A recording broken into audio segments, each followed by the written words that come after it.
유튜브 보면 사금융 이거 어떻게 배워야 되냐 이렇게 막 사금융에 대해서 자세히 또 저한테 사금융 배우러 원래는 이 유튜브 하게 된 게 네.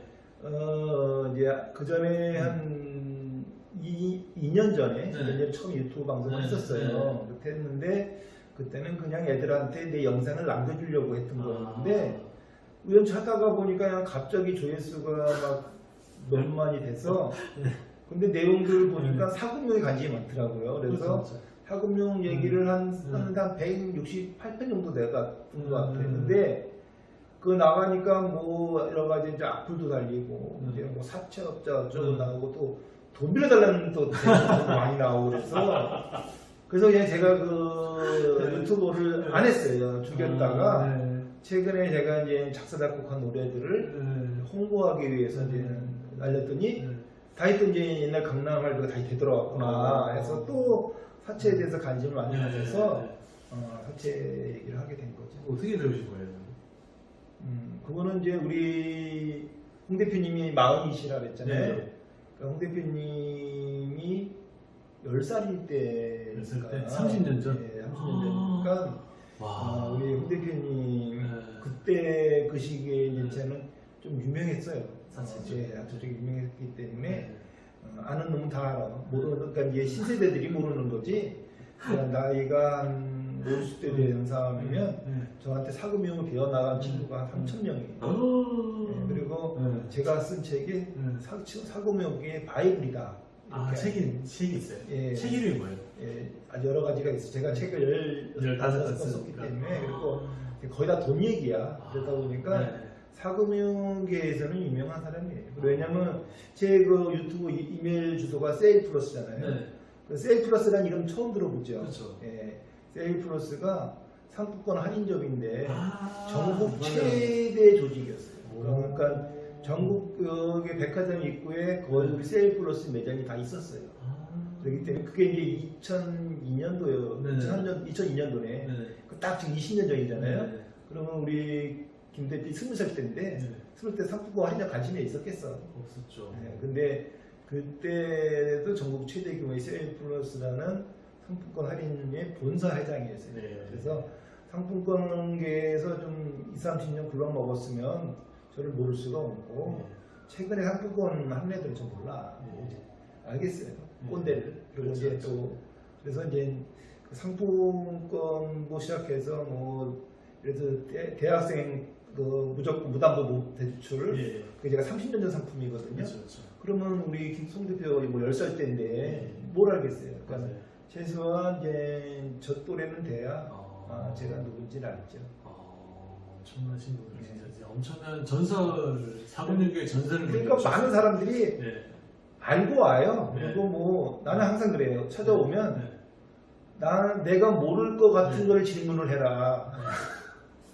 나를 골탕 먹이기 위해서. 그러니까 우리 그 대표님처럼 사금융계에서 모르는 사람 물어볼 것도 없잖아.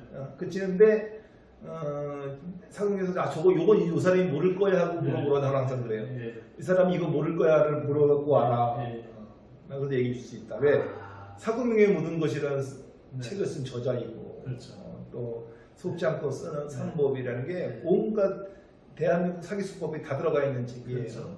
그러니까 뭐 모를 수가 없죠. 아니야. 제 책도 10만 권 이상 팔렸으니까. 그럼 이게 사기 당하지 않고 속지 않고 사는 방법이 뭐가 있을까요? 딱 하나로 얘기하면요.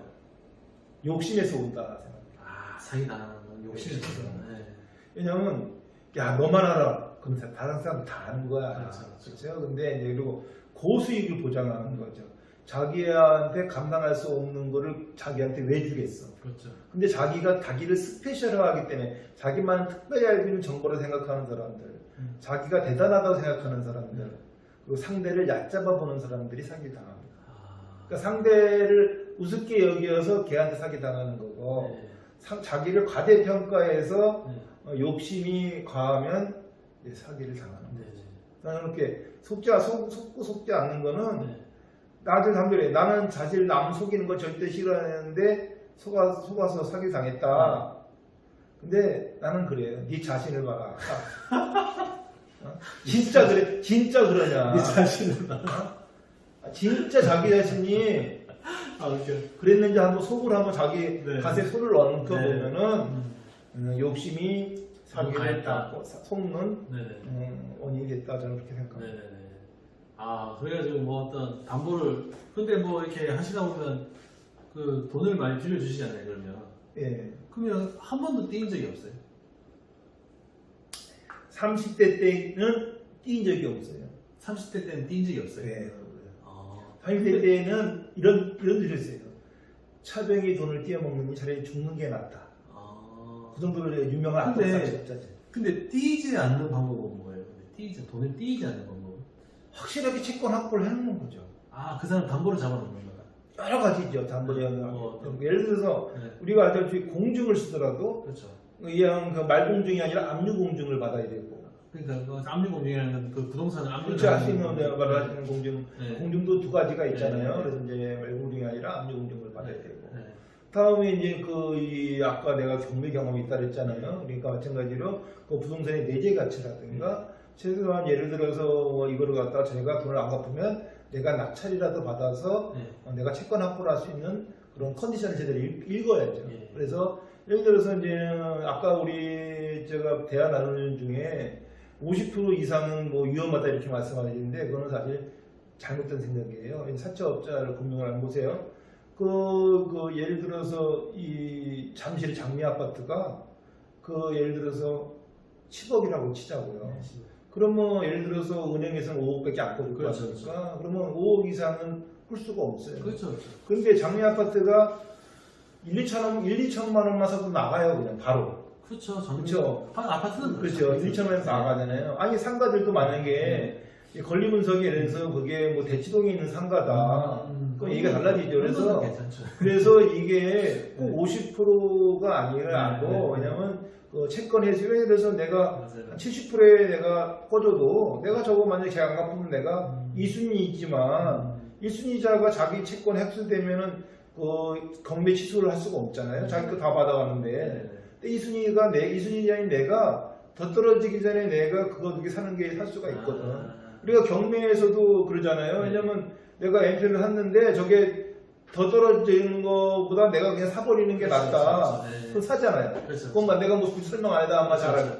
그러니까 사금융이라는 것이 이게 원래 MPA이든 대부업이든 중개업이든 이 사금융을 크게 나눠서 몽땅 그 사금융이라는 실질적으로는 돈 장사입니다. 그래서 MPL도 돈 장사예요. 그러니까 그거는 이제 우리가 이제 대부 중개업, 또 하나가 이제 대부 할인업. 할인업이 유가증권 할인업입니다. 상품권 할인이라든가 어마리 채권 할인이나 상품권 할인. 또 이제는 우리가 대부 이거 해갖고 월변, 일수, 자동차 담보대출 이런 그 부동산 담보대출 이런 게 이제 대부업이잖아요. 그리고 이제 중개업이 이제 P2P 제출이라든가 뭐 장부증명 핀잔대학 같은 거 자본이 있는 사람과 자본을 필요한 사람을 연결해주고 커미션을 먹는 게 또 중개업이잖아요. 그러니까 그게 다 몽땅 것을 다 이게 대부업이다, 사금융업이다 그러는데 그 사금융업에는 그렇게 종류가 많기 때문에 뭐 어느 걸 딱 잡아보니까 돈 되는 걸 다 그러니까 그런 걸 다 살려보면은 채권을 어떻게 해소해야 될지를 알 수가 있죠. 그러니까 하나만 알면 채권 해소율이 부족하죠. 무조건 차용증 같은 건 종이 쪼가리잖아요.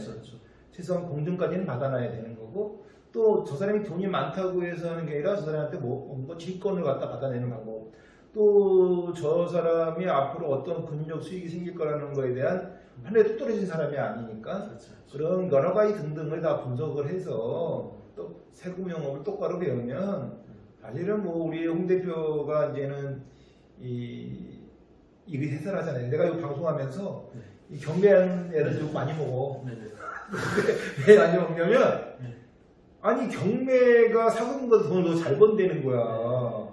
사실 아니야. 그러니까 몰라서 그러는 거야. 왜냐면 봐요. 부동산이 장사잖아. 경매는 부동산이잖아. 사금융은 그냥 움직이는 거야. 네? 그렇기 때문에 금융을 경매만 하면은 이거는 좀 음식을 편식을 거예요. 사금융을 알고 경매를 해야 되고 사금융을 알고 NPL도 해야 되고 사금융을 알고 장사도 해야 돼. 그래서 저는 항상 얘기해요. 떡볶이 장사도 금융을 알아야 된다. 그렇죠. 예. 근데 금융은 제껴놓고 이걸 아는 거는 로미오는 읽고 줄리엣은 안 읽었다. 네. 이렇게 저는 생각합니다. 그럼 방금 이제 얘기하는 이 사금융을 하려면 채권 출신의 노하우, 담보를 확실하게 잡아야 된다. 아니죠. 네. 채권 출신의 노하우는 뭐냐면요. 제가 첫째 얘기했죠. 불가원 불가원. 너무 가깝지도 않고 너무 멀지도 않게 살아라. 두 번째 앉아서 꺼주고 서서도 못 받는다. 서서 꺼주고 앉아서 받자.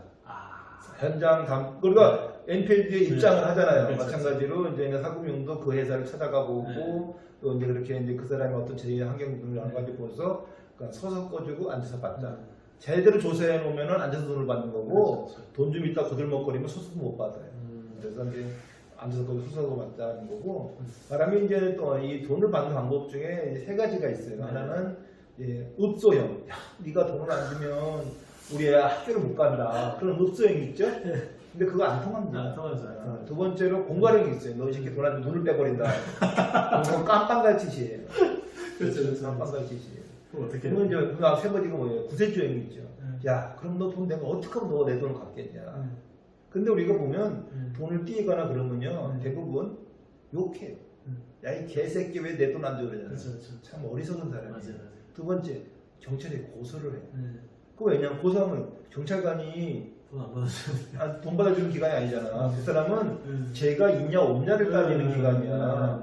근데 경찰서만 고소만 하면 돈 받는 줄 알아. 그냥 그런데 나 깜빵 집으려고 고소한 사람인데 그 이제 감정이 안 생기겠어요. 돈 안 줬다고 깜빵 집어넣겠다는 거 아니야. 돈을 꺼줄 때는 좋았어야 꺼줄 거 아니야? 그렇죠. 나쁜 사이에 꺼줄 일은 없잖아. 맞아요. 좋은 사이에 돈을 꺼줬는데 돈 안 갚다고 이제 왼수가 된 거야. 그렇죠. 그런 거 갖고 만약에 제가 무죄가 나와. 그러면 더 안 주겠지. 아, 그리고 유죄가 나와도 깜빵 가면 더더욱 안 주겠지. 깜빵 갔다 돈 주겠어? 안 주죠. 그러니까 그건 뭐야 그러면? 그거 난 돈만 뜯긴 거야. 그렇죠. 그러니까 뭐냐 돈을 받는 게 목적인 거지. 어떻게 받아야 돼? 그러니까 이제 그 채무자의 관계성을 요유화와 아주 단밀하게 지내야 돼요. 욕하기 전에 아 요새 좀 몸은 어떠시냐든가 사업은 잘 되느냐 그래서 계속 채권을 유지시켜야지. 뭐 그냥 뭐 욕이나 해야 되고 협박이나 하고 그러면 그건 점점 돈 받는 건 요원한 거예요. 그럼 하풀이나 하면 되지. 하풀이용은 돼도 돈 받는 건 요원하다. 그래서 그 돈을 모르는 사람들이 그러는 거예요. 그래서 돈을 받는 게 악덕사차업자라는 거는 우리가 알고 있는 건 그 깡패들 범죄를 말하는 거고 그렇죠. 채권 출신의 노하우는요 인간관계의 형성입니다. 굉장히 어려운 거네요. 그래야 채권을 쓰거든요. 예를 들어서 말 한마디 천년빛 없잖아요. 근데 마음에도 없는 말로 해서 하는 거는 느껴지죠. 근데 저 사람이 진짜 나를 위하는 것 같아. 근데 우리가 예를 들어 보세요. 우리가 우리 홍 대표가 A라는 사람에게 돈을 빌리고 B라는 사람에게 돈을 빌려서 둘 다 돈을 못 줘. 근데 A는 나를 이해해주고 나를 알아주고 나 어떻게 해주네. 근데 B는 나를 막 경찰에 고소하고 막 이런 사람이야. 나중에 우리 홍 대표가 돈을 성공해서 돈을 번다면 어느 사람한테 돈을 받겠어요? 그러니까 뭔가 좀 자기한테 마음을 그렇죠. 쓰는 사람한테. 그게 인지상정이라는 거거든요. 마찬가지로 이 사람 어차피 인생은 죽게 돼 있습니다. 영원히 사는 인생은 없잖아요. 아무리 돈이 많으면 정조 회장도 죽었고 이건희 회장도 죽었잖아요. 그 돈은 어차피 이 세상에 놓고 가는 거예요. 있는 동안 내가 쓰는 건데 돈을 갖다가 돈 장사라는 건 일단 돈을 알아야 돼요. 근데 돈을 모르시더라고. 대부분 돈을 벌려고만 하잖아. 그렇죠. 돈은 버는 게 아니에요. 그럼 어떻게 해요? 그래서 돈의 생리를 알아야 되는데 그거를 모르고 돈의 금액 액수만 알아요. 그래서 큰 돈은 중요하고 작은 돈은 우습게 여기잖아. 그거부터가 이 잘못된 거죠. 그래서 큰 돈이나 작은 돈이나 돈은 똑같은 돈이잖아요. 바늘도둑은 도둑이가 아니고 수도둑만 도둑인가요? 아니죠. 다 도둑놈이에요. 그래서 일본 속담에 민나 도로모데스 모두 다 도둑놈이다.